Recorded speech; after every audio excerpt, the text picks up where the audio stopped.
ശക്തമായ പോരാട്ടമുണ്ട്. സായുധയിലേക്ക് സൗദി അറേബ്യയുടെ സൈന്യം ഇവിടെ യുദ്ധം ആരംഭിച്ചിട്ടുണ്ട്, കരയുദ്ധം ആരംഭിച്ചിട്ടുണ്ട്. യമനെതിരെ സൗദി അറേബ്യ യുദ്ധം ആരംഭിച്ചിരിക്കുന്നു എന്നാണ് തായ്ബ ഇന്റർനാഷണൽ ചാനലിലെ ഈ തൊപ്പി മുസ്ലിയാർ ഗീർവാണം വിളമ്പുന്നത്. ഏതെങ്കിലും ഒരു പ്രാദേശിക തലത്തിലോ ദേശീയ അന്തർദേശീയ തലത്തിലോ ഉള്ള ചാനലുകളിലോ പത്രങ്ങളിലോ അഭിപ്രായമായിട്ട് പോലും വരാത്തൊരു കാര്യം ഇദ്ദേഹം പെരും നുണ പ്രചരിപ്പിച്ചു കൊണ്ടേയിരിക്കുകയാണ്. അതിർത്തിയുമായി ബന്ധപ്പെട്ട സ്ഥലങ്ങളിൽ അമേരിക്കക്ക് വലിയ രീതിയിൽ മുന്നേറ്റം നടത്താൻ സാധിക്കാത്തത് കൊണ്ട് ആ ഉത്തരവാദിത്തം സൗദി അറേബ്യയും UAEയും ഏറ്റെടുത്തിരിക്കുന്നു എന്ന് പെരും നുണ പ്രചരിപ്പിക്കുന്നു. എന്താണ് ഇതിന്റെ യഥാർത്ഥമായിരിക്കുന്ന സത്യം? ഇതിന്റെ രാഷ്ട്രീയപരമായിരിക്കുന്ന അവസ്ഥാ സാഹചര്യങ്ങൾ എന്താണ് എന്നുള്ളതാണ് നമ്മൾ ഇന്നത്തെ വീഡിയോയിൽ പരിശോധിക്കുന്നത്. യമൻ എന്ന് പറയുന്ന രാജ്യം 4 മിലിറ്റന്റ് ഗ്രൂപ്പുകളുടെ സമ്മിശ്ര മേഖലയാണ്. അവർക്ക് അവിടെ വലിയ രീതിയിലുള്ള സ്വാധീനവും സൈനികപരമായിരിക്കുന്ന വലിയ ഫലവുമുണ്ട്. അതിലൊന്ന് ആ രാജ്യം ഭരിക്കുന്ന ഭരണാധികാരിയുമായിട്ട് ബന്ധപ്പെട്ട ഔദ്യോഗികപരമായിരിക്കുന്ന സൈനിക വിഭാഗമാണ്. രണ്ടാമത്തത് നമ്മളിപ്പോൾ യുദ്ധവുമായിട്ട് ബന്ധപ്പെട്ട് വല്ലാത്ത രീതിയിൽ കേട്ടുകൊണ്ടിരിക്കുന്ന ഹൂത്തി വിമതരാണ്. ഹൂത്തി വിമതർക്ക് ഇറാന്റെ പിന്തുണയോടുകൂടിയാണ് സൈനികപരമായിരിക്കുന്ന ബലവും ശക്തിയും ഉണ്ടായത്. അങ്ങനെ ആ 2 വിഭാഗത്തിന്റെ അപ്പുറമായ രീതിയിൽ മൂന്നാമത്തെ ഒരു വിഭാഗം എന്ന് പറയുന്നത് യത്തീസി മിലിറ്റന്റ് ഗ്രൂപ്പാണ്. അത് യമന്റെ തെക്ക് വടക്കൻ ഭാഗങ്ങളിലാണ് സജീവമായി പ്രവർത്തിക്കുന്നത്. അതിന് UAE സർക്കാരിന്റെ ഔദ്യോഗികപരമായിരിക്കുന്ന പിന്തുണ ഈ മിലിറ്റന്റ് വിഭാഗത്തിന് മുൻപേ ഉള്ളതാണ്. അങ്ങനെ അവരവിടെ ശക്തമായ രീതിയിൽ അവരുടെ ഏരിയ ഫോക്കസ് ചെയ്തുകൊണ്ട് അവരുടെ നിലനിൽക്കുന്നു. 4ാമത്തെ വിഭാഗം എന്ന് പറയുന്നത് അബ്ദുള്ള അലി അക്വയുടെ സാലി ഗ്രൂപ്പാണ്. അത് ഹൂത്തി വിമത വിഭാഗങ്ങളൊക്കെ വരുന്നതിന്റെ ഒരുപാട് വർഷങ്ങൾക്ക് മുൻപേ ആ മേഖല അവർക്ക് വലിയ സ്വാധീനമുള്ള മേഖലയായിട്ട് തന്നെ കാണുകയും അതിനനുസരിച്ചാണ് അവിടുത്തെ ഭൂമിശാസ്ത്ര ഘടനകളൊക്കെ തയ്യാറാക്കുകയും ചെയ്തത്. ഇതാണ് 4 ഗ്രൂപ്പ്.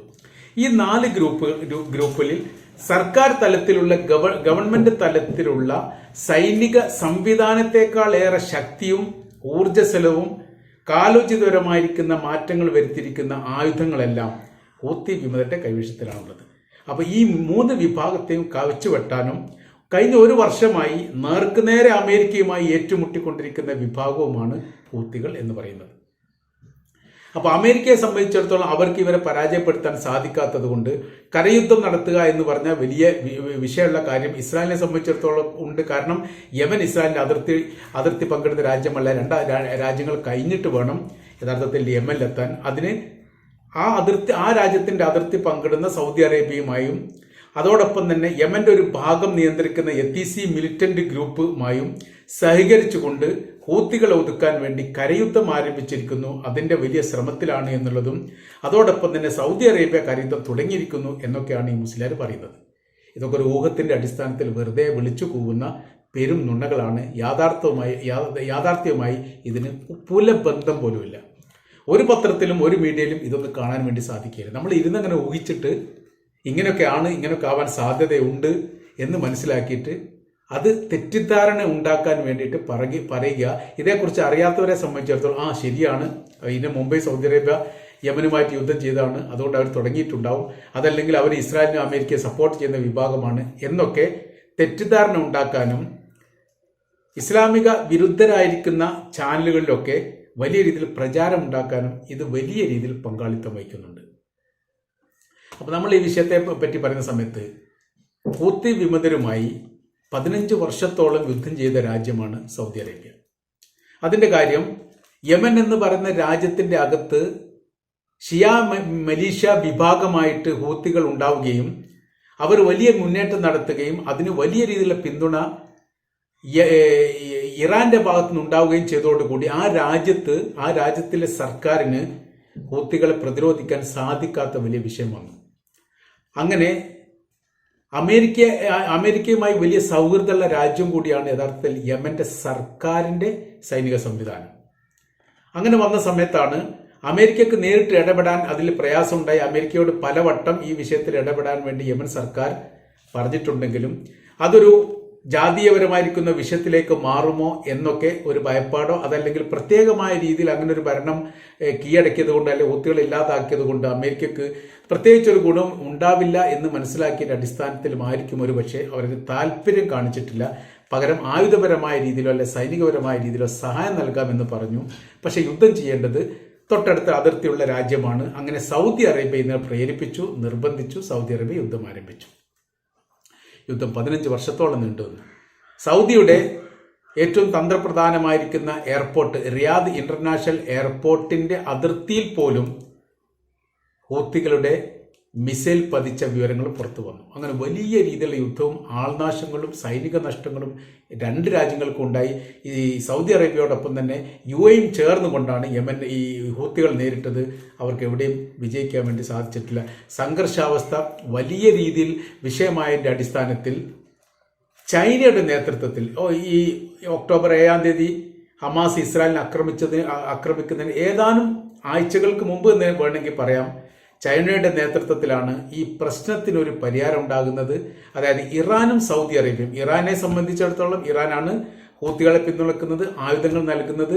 അപ്പോൾ യഥാർത്ഥത്തിൽ ഹൂത്തികളും സൗദി അറേബ്യയും യുദ്ധം ചെയ്യുന്നു എന്ന് പറയുന്നതിന് അപ്പുറമായ രീതിയിൽ പറയുമ്പോൾ ഇറാനും സൗദി അറേബ്യയുമാണ് യുദ്ധം ചെയ്യുന്നത് എന്ന് വേണമെങ്കിൽ പറയാൻ വേണ്ടി പറ്റും. ചൈന മധ്യസ്ഥരാകുന്നു. മധ്യസ്ഥരായിക്കൊണ്ട് സൗദി അറേബ്യയും ഇറാൻ തമ്മിലുള്ള യുദ്ധം അവസാനിക്കുന്നു. അതോടുകൂടി സംഘർഷാവസ്ഥ ലഘൂകരിക്കുന്നു. പിന്നീട് യുദ്ധം വരുന്നു. പിന്നീട് ഹമാസും ഇസ്രായേലും തമ്മിൽ വിഷയങ്ങളും യുദ്ധങ്ങളും വരുന്നു. ആ യുദ്ധം മുഹൂർത്ത ഘട്ടത്തിലെത്തുന്നു. അങ്ങനെ ചെങ്കടൽ ഉപരോധിക്കാൻ വേണ്ടിയിട്ട് ഹൂത്തികൾ തീരുമാനിക്കുന്നു. ഹൂത്തികൾ ചെങ്കടൽ ഉപരോധിക്കാൻ തീരുമാനിച്ചതോടനുബന്ധിച്ച് അതിനെ പ്രതിരോധിക്കുമെന്നും ഈ ചെങ്കടൽ സ്വതന്ത്രമാക്കുമെന്നും അത് അന്താരാഷ്ട്ര പാതയാണ്, അതിനെ ഈ പ്രതിരോധിക്കാൻ വേണ്ടി ഒരു രാജ്യത്തിനെയും അനുവദിക്കുകയില്ല എന്നുള്ളൊരു പ്രഖ്യാപനം അമേരിക്കയുടെ പ്രസിഡന്റ് ജോ ബൈഡന്റെ ഭാഗത്തുനിന്നുണ്ടാകുന്നു. UN സഭയിലുള്ള പ്രമേയം അവതരിപ്പിക്കുന്നു, പ്രമേയം പാസ്സാക്കിയെടുക്കുന്നു. അങ്ങനെ അമേരിക്കയും ബ്രിട്ടനും കൂടി യുദ്ധം ആരംഭിച്ച അല്ലെങ്കിൽ ഈ യമന് നേരെയുള്ള ആക്രമണം നടത്തിയ വിവരങ്ങളൊക്കെ നമുക്കറിയാം. എന്നാൽ ഈ ഘട്ടത്തിൽ അമേരിക്ക തന്ത്രപരമായിരിക്കുന്ന ഒരു നീക്കം നടത്തി. ആ നീക്കം നടത്തിയത് എന്ന് പറഞ്ഞാൽ ചെങ്കടലുമായി അതിർത്തി പങ്കിടുന്ന രാജ്യങ്ങൾ തങ്ങളോട് സഹകരിക്കണമെന്ന് പറഞ്ഞു. സൗദി അറേബ്യയോടും UAEയോടും ബഹ്റൈനോടും ഈജിപ്തിനോടും ഈ കാര്യങ്ങൾ പറഞ്ഞു. ഈ 4 രാജ്യങ്ങളും സഹകരിക്കില്ല എന്നുള്ള കാര്യം തുറന്നു പറയുകയും ചെയ്തു.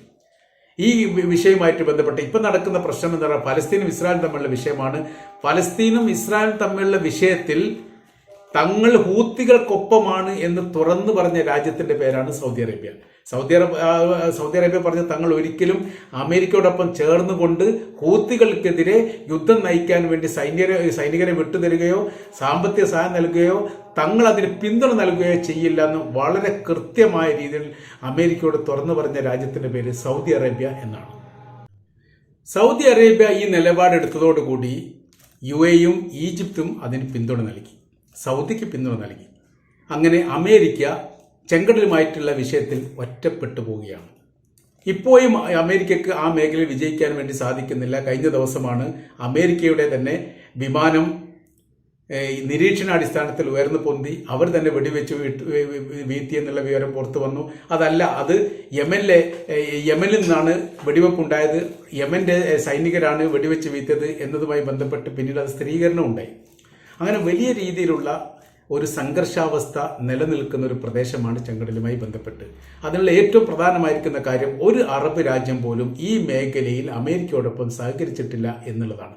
മാത്രവുമല്ല, അറേബ്യൻ മേഖലയുമായി ബന്ധപ്പെട്ട ഒരു കപ്പൽ സർവീസും ചെങ്കടലുമായി ബന്ധപ്പെട്ട രീതിയിൽ അവർ യാത്ര അയക്കാൻ വേണ്ടി അനുവദിച്ചിട്ടില്ല എന്ന റിപ്പോർട്ട് ഇതിനിടയിൽ പുറത്തു വന്നതാണ്. അപ്പോൾ യുദ്ധവുമായി ബന്ധപ്പെട്ട് എല്ലാ ഈ അറബ് രാജ്യങ്ങൾക്കും മുസ്ലിം രാജ്യങ്ങൾക്കും കൃത്യമായിരിക്കുന്ന നിലപാടുണ്ട്. ആന്റണിയോ ഗുട്ടറസ് റഫേയുടെ അതിർത്തി സന്ദർശിച്ചുകൊണ്ട് നടത്തിയൊരു പ്രസ്താവന വളരെ ചർച്ച ചെയ്യപ്പെട്ടതാണ്. അദ്ദേഹം പറഞ്ഞു 4000-ലധികം വാഹനങ്ങൾ ഗസയിലേക്ക് വരാൻ വേണ്ടിയിട്ട് റഫേയുടെ അതിർത്തിയിൽ തടഞ്ഞു നിർത്തിയിരിക്കുന്നു ഇസ്രായേൽ. ഇത് മനുഷ്യത്വരഹിതമായിരിക്കുന്ന പ്രവൃത്തിയാണ്. അതിൽ കൂടുതലും അറബ് രാജ്യങ്ങളിൽ നിന്നുള്ളതാണ്. 75% എന്ന് വരെ പറഞ്ഞിട്ടുണ്ട്. അത് അദ്ദേഹം പറഞ്ഞല്ല, റിപ്പോർട്ടിന്റെ അടിസ്ഥാനത്തിൽ പുറത്തു വന്നതാണ്. അതിൽ കുവൈറ്റും UAEയും സൗദി അറേബ്യ അടങ്ങുന്ന രാജ്യങ്ങളാണ് ഏറ്റവും കൂടുതൽ ഭക്ഷ്യധാന്യങ്ങളും മരുന്നുകളും വസ്ത്രങ്ങളും കുടിവെള്ളം അടക്കമുള്ള സംവിധാനങ്ങൾ കൊണ്ട് വാഹനങ്ങളെ അങ്ങോട്ട് യാത്ര അയച്ചത്. ഈ യുദ്ധവുമായി ബന്ധപ്പെട്ട് ഇതിനു മുൻപ് നടന്നിരിക്കുന്ന യുദ്ധത്തിൽ നിന്ന് വ്യത്യസ്തമായി അറബ് രാജ്യങ്ങൾക്ക് ഒരേ നിലപാട് ഇസ്രായേലിനും അമേരിക്കക്കും എതിരെ തന്നെയാണ്. അത് അവർ പരസ്യമായി തന്നെ പറഞ്ഞു.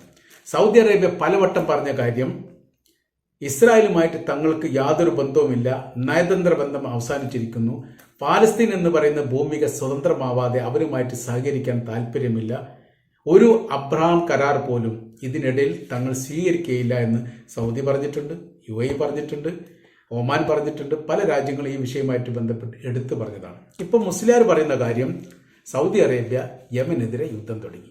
ഇയാൾക്ക് എവിടുന്നാണ് ഈ റിപ്പോർട്ട് കിട്ടിയത് എന്നുള്ളത് എങ്ങനെ ആലോചിച്ചിട്ടും മനസ്സിലാവാത്തൊരു കാര്യമാണ്. അപ്പോൾ നമ്മൾ ശൂന്യതയിൽ നിന്ന് റിപ്പോർട്ട് തയ്യാറാക്കി ഇത്തരം കള്ളത്തരങ്ങൾ പ്രചരിപ്പിക്കുന്ന സമയത്ത് ശത്രുപക്ഷത്തിൻ്റെ അടുത്തേക്ക് എത്തുമ്പോൾ വലിയ ആഹ്ലാദവും സന്തോഷവും ഉണ്ടാവും. കാരണം അറബ് രാജ്യങ്ങളും തമ്മിൽ ഇനി ഏറ്റുമുട്ടാൻ പോകുന്നു എന്നുള്ള രീതിയിലാണ്. രണ്ടും ചരിത്രപരമായിരിക്കുന്ന ഭൂമികയാണ്. യമനും അങ്ങനെയാണ്, സൗദി അറേബ്യ അങ്ങനെയാണ്. അവർ തമ്മിൽ യുദ്ധം നടക്കുന്ന സമയത്ത് യുദ്ധത്തിൻ്റെ രീതി അവസ്ഥകൾക്ക് മാറ്റം വരും.